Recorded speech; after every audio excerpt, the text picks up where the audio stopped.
أسعد الله أوقاتكم حبايبي، وين ما تكونون رجعت وياكم فيديو جديد ووصفة جديدة. اليوم وصفتنا هي كرات البطاطا بالدجاج والكريمة، كلش لذيذة، أنصحكم تجربوها، يعني طعم خرافي. أول شي جبت البوتيتو وسلقتها، وهنا استوت البوتيتو وشيلتها على صفحة. طبعا تختارون الحبة اللي تكون متوسطة، حجمها متوسط على مود تستوي بسرعة. هنا أنا بين ما تبرد شوية البوتيتا حضرت 3 صدور دجاج، قطعتهم بهذا الشكل على شكل أصابع، وبرشت جزرايتين،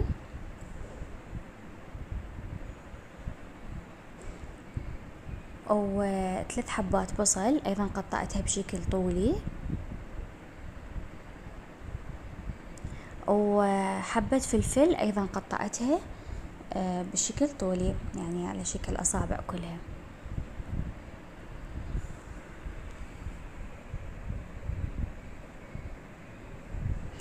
وحضرت التتبيلة والبهارات. هنا أنا خليت كاري، كركم، ماجي باودر، بصل مطحون، بهارات مشكلة، بابريكا وفلفل أسود، وأكيد نضيف ملح حسب الرغبة.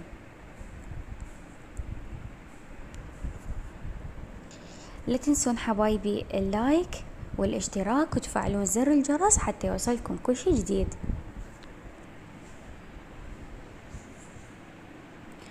هنا أنا خليت زيت بالطاوة، وضفت البصل والفلفل وحمستهم إلى أن يستوون ويذبل عندي البصل والفلفل.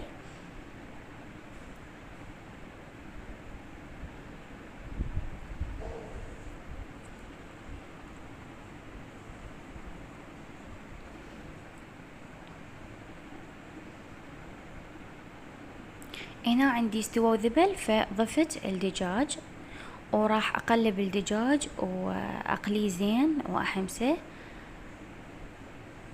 وهنا أنا عندي تقلل الدجاج واستوى، ضفت عليه الجزر،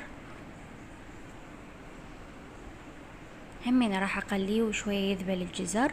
راح أضيف التوابل اللي عندي،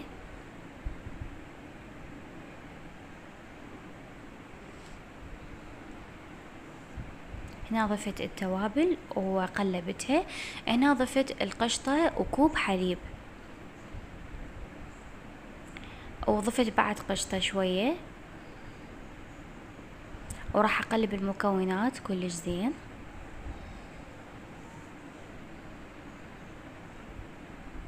وراح أخليها على نار متوسطة إلى أن تتسبك.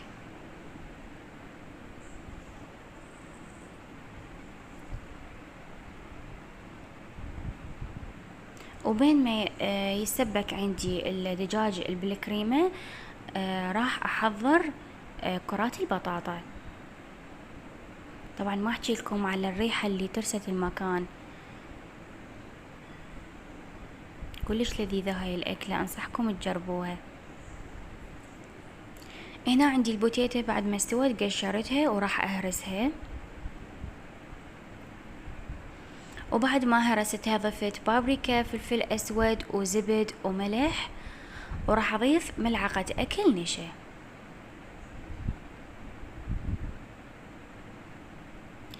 وراح أعجن هاي المكونات وأسويها على شكل كرات، أكورها بإيدي.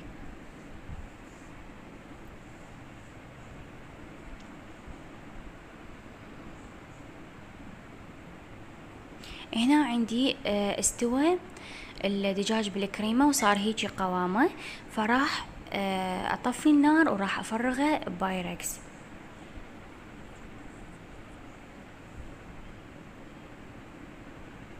ضروري تبقون صلصة يعني.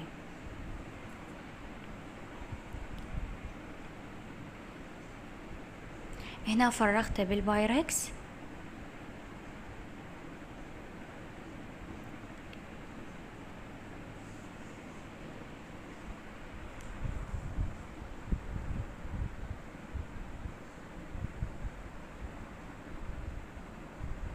وهسه راح أخلي فوقه كرات البطاطا اللي سويتها أني. بهذا الشكل.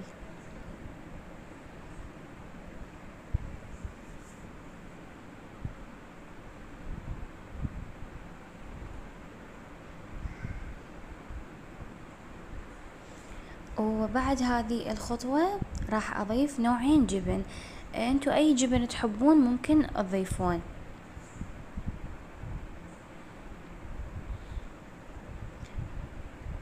هنا برشت الجبن وضفته، واكيد دخلته للفرن او فتحت الفرن بس الفوق، لان هو كل المكونات عندي مستوية، فبس ياخذ لون فتحت الفوق وخليته على الوسط. وهاي هي النتيجة، تحمر عندي. ممكن تاكلوه ويا الخبز، ممكن ويا الصمون، او ممكن ويا الرز. انا هنا قدمته ويا الرز.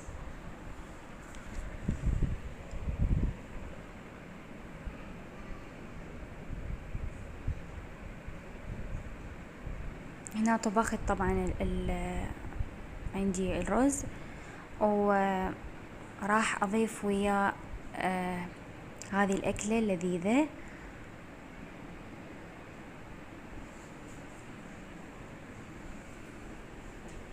كلش سهلة هي، حتى البنوتات الصغار يقدرون يسووها.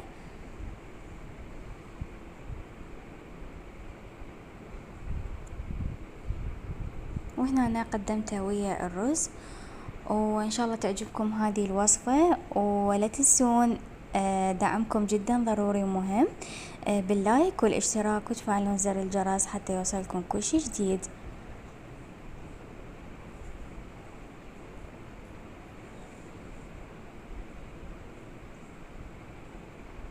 ووصلنا نهاية الفيديو، أشوفكم بألف خير، في أمان الله.